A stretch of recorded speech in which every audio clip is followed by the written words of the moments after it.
असर गुरु का पहले गिनते, पीछे शुक्र का होता हो।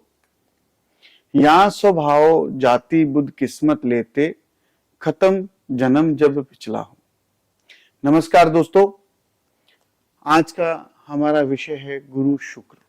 अगर ये इकट्ठे दोनों ग्रहों की जो कॉम्बिनेशन की युति है किसी भी इंसान की कुंडली में हो या भाव के अनुसार जहां बैठे हो तो उसका क्या फल होता है और इसका क्या उपाय होगा, आज इस पे चर्चा करेंगे। और किस विश्व की सेलिब्रिटी की कुंडली में इसका योग है, इस पे भी विस्तार पूर्वक मैं बताऊंगा। आपको इसको अंत तक देखना चाहिए अगर ये योग आपकी कुंडली में है।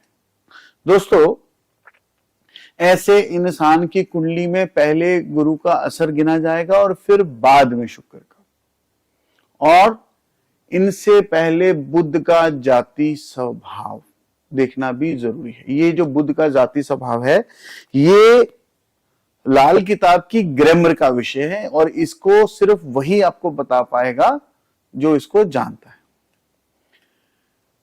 क्योंकि उसका नेक असर होना जरूरी है, तभी इस युति का असर नेक समझा जाएगा। दूसरा, ये दोनों किस भाव में बैठे हैं उसी अनुसार पिछले जन्मों का लेन देन है उसका हिसाब किताब अपने समय पर जब जब वो समय आएगा खत्म होगा। जैसे कि अगर पहले भाव में है तो दोनों ग्रह अगर लगन में बैठे हुए हैं तो पिछले जन्म का लेखा जोखा 4 साल तक चलेगा।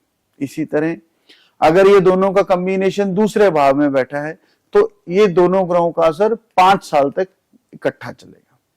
तीसरे भाव में अगर ये दोनों ग्रह बैठे हैं तो 6 साल तक ये दोनों का कॉम्बिनेशन का पिछले जन्म का पाप और पुण्य का हिसाब किताब चलेगा। चौथे भाव में अगर बैठे हैं तो पहले साल तक यानी फर्स्ट ईयर तक चलेगा। सिर्फ 5वें भाव में हो तो दूसरे साल तक ऐसा लिखा गया। छठे भाव में हो अगर ये दोनों की युति तो 3 साल तक या तीसरे साल तक लिखा गया है। छठे भाव में 30 साल तक लिखा है तो 7वें भाव में लिखा है 8वें साल तक। यानी अगर ये दोनों ग्रहों की जो युति है अगर 7वें भाव में होगी तो 8वें साल तक दोनों का जो ये योग है वो कॉम्बिनेशन है उसका असर रहेगा। 9वें भाव में हो तो 10 साल तक लिखा गया है। 10वें भाव में हो तो 9 साल तक लिखा गया है। 11वें भाव में हो तो 12 साल तक लिखा गया है। 12वें भाव में हो तो 7वें साल तक लिखा गया है। ये पिछले जन्म के कर्मों का असर इस इंसान की जिंदगी में इस जो मैंने उम्र बताई, साल बताए, वहां तक रहेगा। ये असर अच्छा भी हो सकता है और बुरा भी, क्योंकि बृहस्पति ग्रह जो है वो देवगुरु है और यानी कि देवताओं के गुरु, और शुक्र जी हैं वो राक्षसों के गुरु। यानी कि अच्छी शक्तियों का जो प्रतिनिधित्व है वो गुरु महाराज करेंगे और आसुरी शक्तियों का शुक्र महाराज। इसलिए ऐसे इंसान में कामदेव की ज्यादती अधिक होती हुई देखी गई है और ऐश की रगबत एक उर्दू कहावत है, भी जरूरत से अधिक होती हुई देखी गई है। इसलिए मैंने ऐसे इंसान को इश्क मुश्क के और ऐशो आराम के अधिक मौके ऐसे इंसानों को मिलते हुए अक्सर देखे हैं। ऑपोजिट सेक्स वाले लोगों से हमेशा इसको अधिक हेल्प मिलती रहती है। लेकिन अगर ऐसा इंसान गंदे इश्क में फंस गया या उसका आदी हो गया तो फिर लाल किताब कहती है कि इसका सोना भी गंदी मिट्टी के भाव उड़ जाएगा। जैसे इस इंसान को जिंदगी में पहले गुरु का नेक फल मिलता है, फिर शुक्र का मिलता है और पिछले जन्म का फल बस उसी साल मिलेगा जो मैंने आपको थोड़ी देर पहले बताए हैं।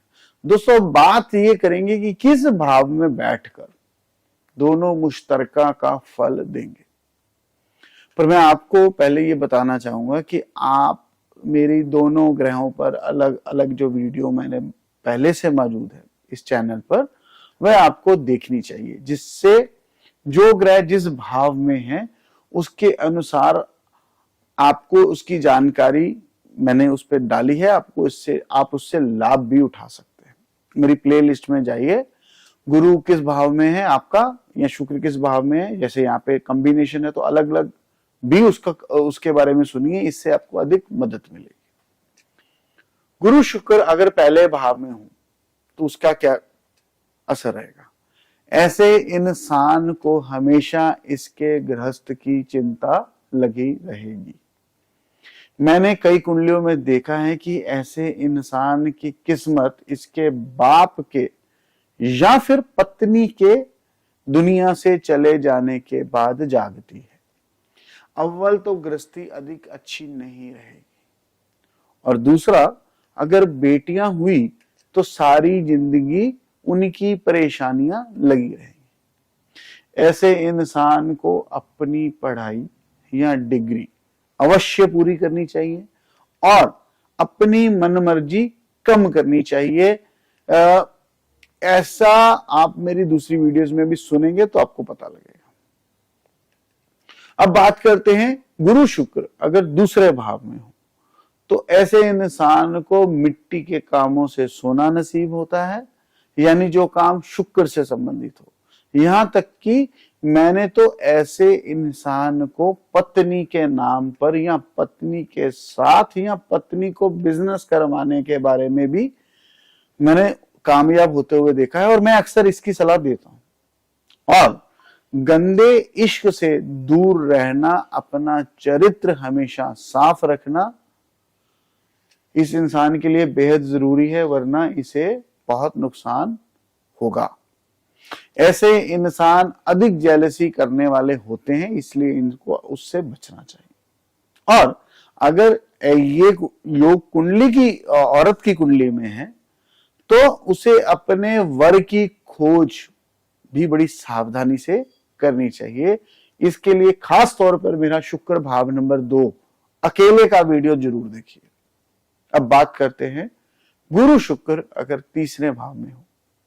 इस भाव में भी ऐसे इंसान की पत्नी उस बैल की तरह होती है जो अपने दम पर पूरा खेत जोत दे, यानी औरत होकर भी मर्दों जैसे भी ज्यादा जिम्मेवार होगी और कंधे से कंधा मिलाकर चलेगी। बस ऐसे इंसान को अपनी खुशामद का शौक ना पड़ जाए, क्योंकि ऐसे इंसान को अपनी खुशामद कराने का शौक अक्सर पड़ जाता है, और कोई भी आदमी ऐसे इंसान को हल्का सा इसकी तेल मालिश करता है, यानी इसकी पैम्परिंग करता है, अपना काम निकलवा लेता है। इसकी पत्नी के होते हुए इसके घर में कभी चोरी नहीं होगी। वह इंसान की फितरत आंख के इशारे से पहचान लेने की हैसियत की मालिक होगी। गुरु शुक्र अगर चौथे भाव में हो तो ऐसे इंसान की पत्नी या वह खुद अगर लड़की है तो ऐसे दोनों की कुंडली में यह योग असर करेगा। औलाद पैदा होने के बाद अपने जीवन साथी का घर छोड़ के चला जाता है या चली जाती है, भले ही कुछ देर के लिए ही क्यों ना हो, या फिर शायद पंचायत या 4 लोगों के समूह में फैसला करवाने के बाद वापस आए, या फिर आपसी सहमति से आए, परंतु ये योग मैंने बड़ा प्रभावी देखा है।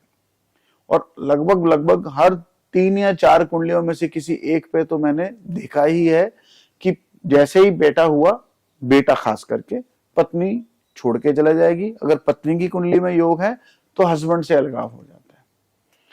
कहीं कहीं तो मैंने सारी उम्र एक दूसरे से अलग रहते हुए देखा है, वो भी बिना तलाक दिए हुए। अब बात करते हैं गुरु शुक्र अगर पंचम भाव में हो तो ऐसा इंसान अगर सरकारी पद पर है या सरकारी पद पर आसीन है तो कोई काम ऐसा कर रहा होगा जहां पर उसकी डिग्री का अहम योगदान हो।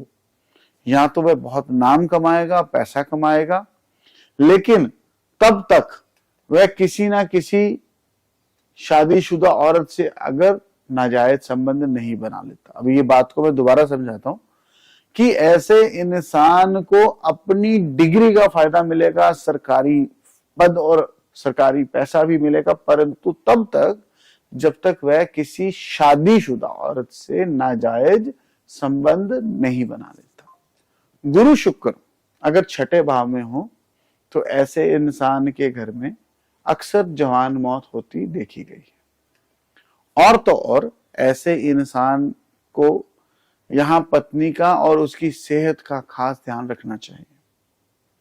पत्नी के सर पे सोने का क्लिप लगाना उसकी सेहत और उसके रिश्तों को मजबूत बनाना, ये दोनों चीजें जरूरी है। यानी उसके सर पे अगर सोने का क्लिप लगेगा तो रिश्ते भी मजबूत होते जाएंगे, तबीयत भी ठीक होते जाएगी। ऐसा इंसान जितना अपनी औरत को सजा सवार कर रानी बनाकर रखेगा उतनी शान शौकत खुद उसे इज्जत मान प्राप्त होती जाएगी, ऐसा लाल किताब में लिखा है। यानी जैसा औरत का रसूख वैसी खुद की जिंदगी। यहां तक कि इसका अगर छोटा मामा हुआ तो वह भी बर्बाद होगा और आगे चलकर औलाद भी उसकी अच्छी नहीं निकलेगी, ऐसा कुछ योगों में देखा गया है। गुरु शुक्र अगर सप्तम भाव में हो तो लाल किताब कहती है कि ऐसे इंसान को अव्वल तो बुध यानी बहन बुआ मौसी का साथ ही नहीं रखना चाहिए, यानी अपने घर पे नहीं रखना चाहिए। उनके साथ एक घर में एक छत के नीचे नहीं रहना चाहिए और ना ही उनके साथ मिलकर कारोबार आदि करना चाहिए। अगर किसी वजह से ऐसा करना पड़ जाए तो उनका आशीर्वाद लेते रहना मुबारक होगा और उनसे झगड़ा नहीं करना, इस बात का खास ध्यान रखिए। इस ग्रह योग में परिवार में कोई ना कोई इंसान बच्चा गोद जरूर लेता है या लिया होगा, पर जो भी उसने लिया होगा वह खुशहाल जिंदगी जिएगा। ऐसे इंसान को गंदे इश्क से दूर रहना चाहिए, यानी अपने चरित्र का विशेष ध्यान रखना चाहिए, नहीं तो अपनी औलाद और अपनी पत्नी दोनों से ऐसा इंसान दुखिया होता जाएगा। इसकी डिटेल वीडियो गुरु 7 की मैंने बड़े विस्तार से दी हुई है, आप सुन सकते हैं मेरी प्लेलिस्ट में जाकर। गुरु शुक्र अगर 7 के समय मंगल भी भाव नंबर 4 में हो तो ऐसा इंसान औलाद से महरूम होगा। अगर कोई बच्चा गोद लिया है तो उससे भी ऐसा इंसान दुखी होता जाएगा, यहां तक कि इसकी कमाई खुद की बजाय दूसरों के काम आएगी। अब बात करते हैं गुरु शुक्र अगर अष्टम भाव में हो, 8वें भाव में हो तो ऐसे इंसान को सारी जिंदगी मेहनत करते हुए देखा है, भले ही कितनी कमाई कर ले लेकिन उसका सुख शायद ही उसे नसीब होगा। पैसा हो या ना हो, लाल किताब कहती है कि ज्यादा मेहनत करेगा तो ही रोटी नसीब होगी, ऐसी जिंदगी का मालिक होगा ऐसा इंसान। गृहस्थी का सुख हल्का होगा, सोना पहनना बॉडी पे शरीर पे उत्तम फल देगा। किसी की गारंटी जिंदगी में नहीं लेनी वरना बहुत महंगी साबित होगी, शायद खुद भरनी पड़े। ईश्वर के अलावा किसी के आगे हाथ फैलाना किसी काम नहीं आएगा, यानी जो मांगेगा ईश्वर से मांगेगा तभी मिलेगा, दूसरे से मांगने का कोई फायदा नहीं मिलेगा। गुरु शुक्र अगर 9वें भाव में हो तो ऐसे इंसान की गृहस्थी में दिक्कत होती है या औरत के परिवार में गरीबी या गुर्बत होती हुई देखी गई है, पर खुद की जिंदगी खुशहाल होगी। अगर शनि पहले घरों में हो तो सब कुछ उम्दा ही होगा और अगर बाद के घरों में हो तो फिर गारंटी नहीं ली जा सकती। कारोबार की ऐसे इंसान की जिंदगी में कोई कमी नहीं होगी। तीर्थ यात्रा अगर ये इंसान करता रहे तो इसे हमेशा नेक फल मिलेगा और ऐसे इंसान को पत्नी के हाथ में 3 धारी यानी 3 लाइनों वाली चांदी की चूड़ी पहननी मुबारक होगी और खास करके वह 3 धारियां लाल मैरूनिश कलर की हो, मीने की हो या मैरूनिश कलर की हो।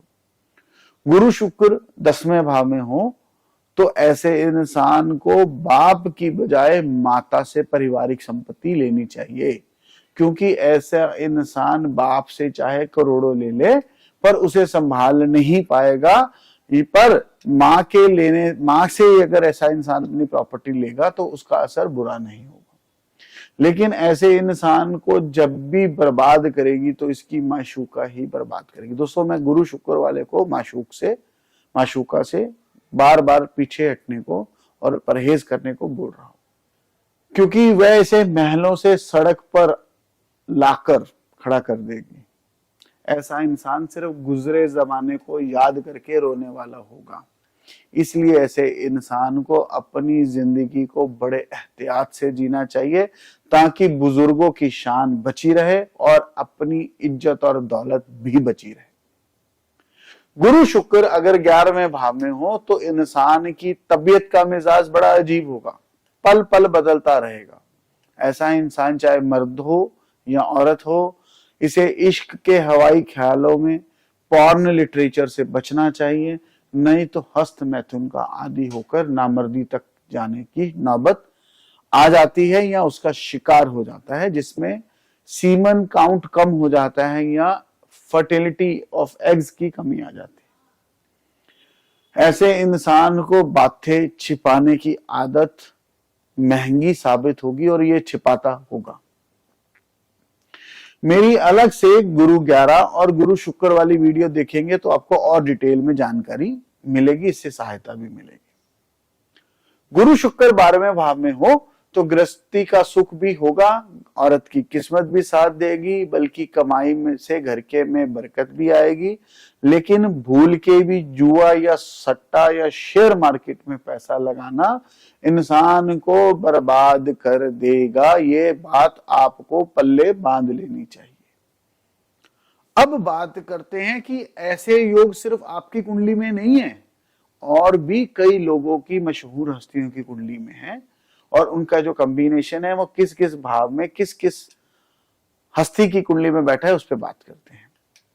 मशहूर अदाकारा वहीदा रहमान जी की कुंडली में और व्यापार जगत के प्रसिद्ध नाम श्री कुमार मंगलम बिरला के पहले भाव में गुरु शुक्र की युति है।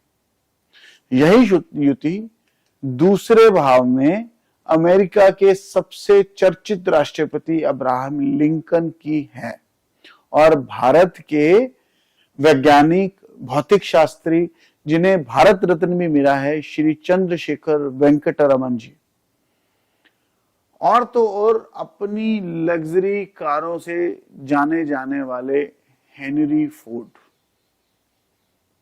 इन सबकी कुंडली में दूसरे भाव की स्थिति है। अब बात करेंगे तीसरे भाव में, तो मशहूर श्री राम कथा के जो वाचक हैं श्री मुरारी बापू जी, फिल्म जगत का चर्चित नाम ऋतिक रोशन जी, भारत के रक्षा मंत्री श्री राजनाथ जी, इनकी जन्म पत्रिका में गुरु शुक्र तीसरे भाव में।